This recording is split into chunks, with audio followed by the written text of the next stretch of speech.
Let's move on to Dr. Murali's talk on transitioning to a different perimeter model from Humphreys to Octopus. Octopus is the other one which has been commonly used. Let's listen to Dr. Murali's talk.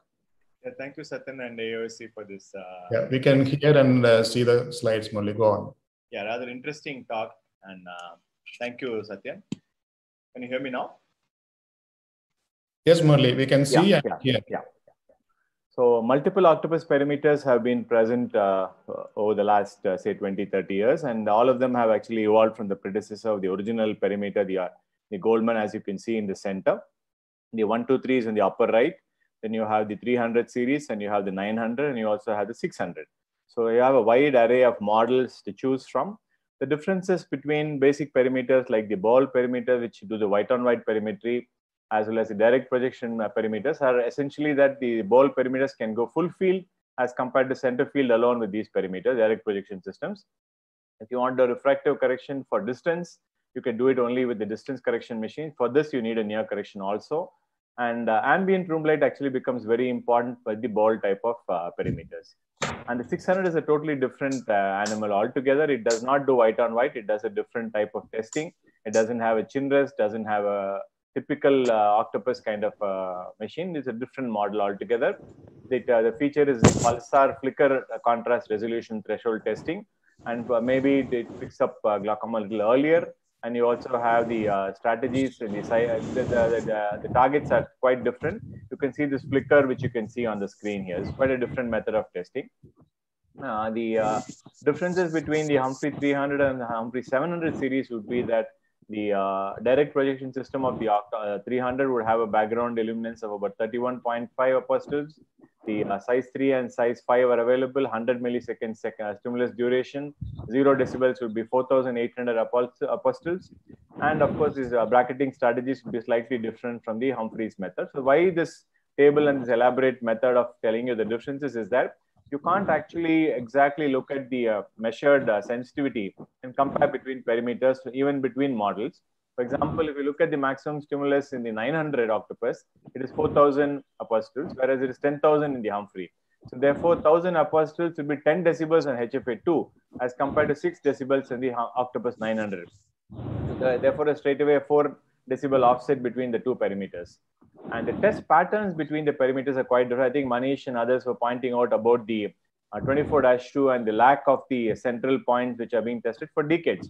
We've been having this problem with the Humphrey for the last so many decades, whereas the G program of the octopus has already solved the problem many, many years ago. And we've been using the G program, which actually tests a lot of points in the center. There's no fixed grid, more important to central points and so on.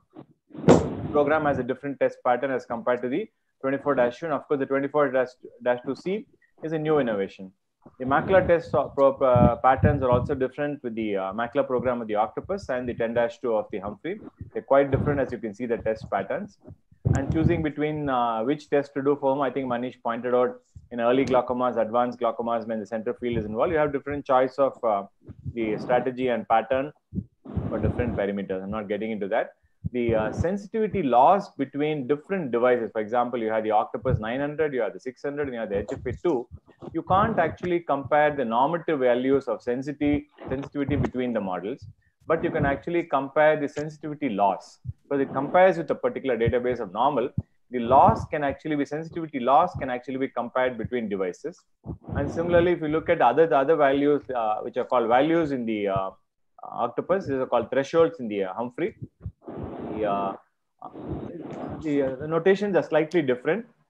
In the grayscale, you will actually have the interpolation to decibels in Humphrey, whereas it is percentages in the Octopus.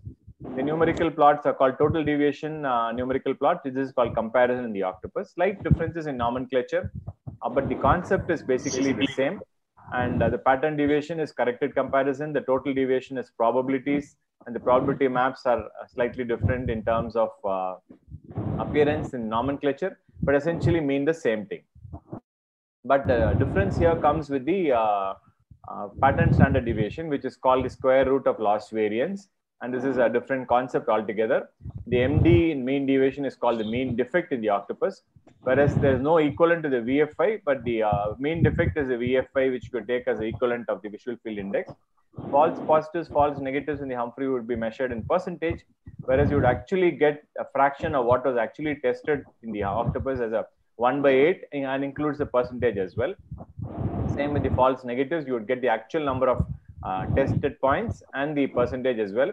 Fixation loss does not occur because the fixation control in the octopus perimeters does not allow a stimulus to be presented when fixation loss occurs. A gaze tracker is not available in the octopus perimeters. The glaucoma hemifield test is an interesting concept similar to the glaucoma hemifield test. The defect curve is equivalent to that. This is the normal in the defect curve. The borderline would mean the entire patient's test results are coming down. This is outside normal limits with the local defect. This is a diffuse defect, and this is a trigger happy patient showing abnormally high sensitivity. This is the equivalent interpretation with the defect curve. Defect curve actually ranks 59 test points from 0 to 1. The least deviated is on the left. The most deviated point is on the right of the curve. And when you're switching machines from octopus to octopus 1 model, when you're switching from Humphrey to octopus, for whatever, I have no financial interest. If you're going to switch from Humphrey to the octopus, which is in my opinion a far superior model as far as technology and testing is concerned, if you're doing that, you can actually ensure continuity. And but you must be aware that there can be increased fluctuations in some patients, but not all, with the personal preferences like chin rest and dim lights and so on. Offer a demo test in the new model, and a couple of perimeters need to have a dim ambient room light. And if you look at progression, you can actually import data from the Octopus 123, the earlier model which I had, and the Octopus 300 data can now be incorporated, and you can look at the comparison. Similarly, you can get data from the Humphrey as well and incorporate and compare with the Octopus 900. And like your progression analysis, the GPA trend can be compared to the MD trend. And you also have the GPA event analysis, which is actually equivalent of the cluster trend and the LD trend and the SLB trend, which you can equivalent do.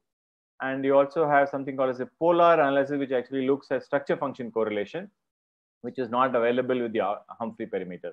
That's in brief about the differences between the perimeters. I'll stop talking for now. Thank you so much, Murli. It's not easy for you to cover up the entire. I know there's so much more to say, but absolutely.